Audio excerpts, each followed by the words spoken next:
Hi, my name is Brian Arnoff. We're here at the kitchen sink in Beacon, New York. We're going to be making a butternut squash lasagna inspired for a Thanksgiving meal. We're going to start out by making the fresh pasta. So we're going to separate a bunch of eggs. It's going to be about 10 eggs worth of yolks. We've already weighed out the flour. We're using a mix of high gluten flour and semolina. So we're going to take our flour, form a little well, toss our eggs in the middle, and mix this up.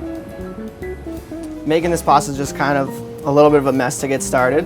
Once you kind of get all the flour and the egg yolks combined, it's going to start to come together. What you're looking for is the dough to kind of start becoming elastic, a little bit shiny, and as you work it, it's going to get really stiff. You know, a lot of times you could let this rest for a little bit, but we're going to go straight into rolling the pasta dough. We have our pasta roller here. Probably want to take about half the dough to start with. This is probably the most important step of the whole pasta making process. You're building up the gluten, and it's what kind of yields the nice final texture. So we'll put it through a couple of times on each setting as we go down. And as you can see, the dough is really starting to smooth out. You want a dough that you could almost see through. That's the thickness that we're shooting for here at Kitchen Sink. So we have a cookie cutter, and we just cut the sheets out. We're gonna cut our lasagna into individual rounds so that each person gets their own lasagna. Just gonna stack all these lasagna sheets up on a tray. We're gonna quickly cook the pasta before we layer it into the lasagna. And fresh pasta really cooks like basically in a minute or two. And that's pretty much it. We'll set these noodles aside while we start the rest of our components for the lasagna. The lasagna itself is vegetarian. The onion and pecan component is kind of an attempt to mimic meat filling. So we got a couple of Spanish onions, and then we're gonna dice them up.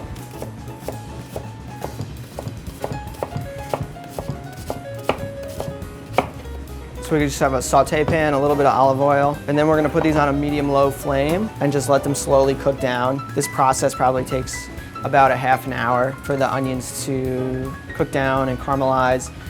So our onions have cooked down, and now we're ready to add the rest of the ingredients to this filling. We have a little bit of butter, about a tablespoon, and then we're gonna add about a cup of chopped pecans. Pecans for me is like one of those ingredients that you have to use at Thanksgiving, not just in pecan pie.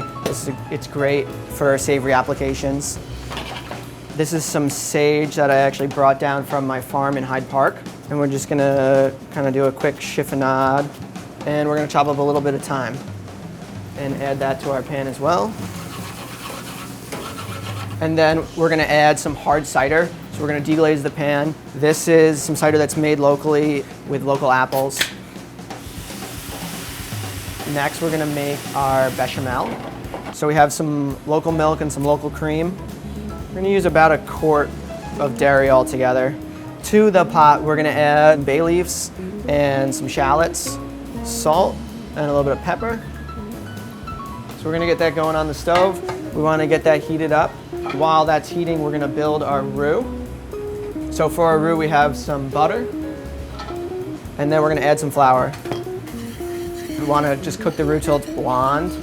We're gonna grab our milk mixture, and we're gonna slowly add the roux into the milk. We're gonna let it simmer until we get it to the consistency that we want, and then we're gonna finish it with some Parmesan cheese.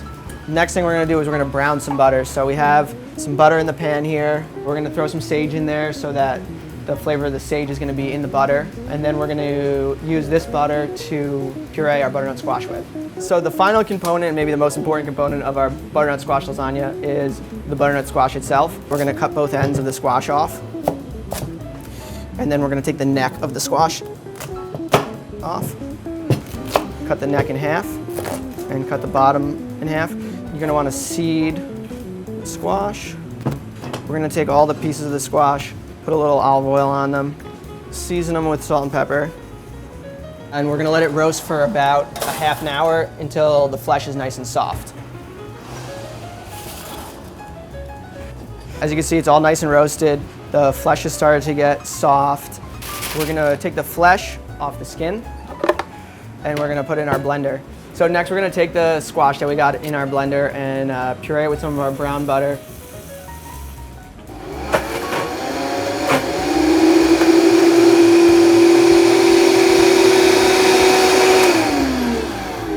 So we're gonna build our lasagnas in individual ring molds. If you're gonna do them in a ring mold, do not skip the step of greasing the ring mold. We're gonna start a lasagna with 2 sheets of pasta on the bottom. Then we're gonna add some of our brown butter squash puree and a little bit more cheese. We're gonna layer in another sheet of pasta and a layer of our nut filling, topped with a little bit of our bechamel.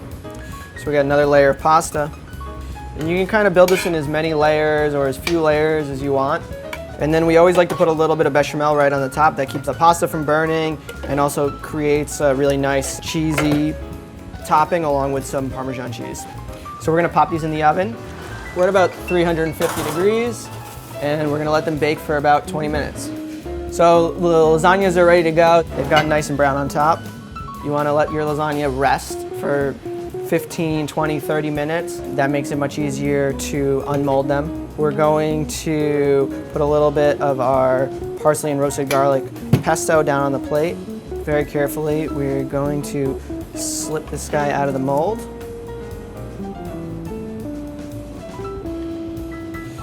And we can garnish it with just a little bit of Parmesan cheese. And there you have our butternut squash and pecan lasagna. Perfect dish for Thanksgiving.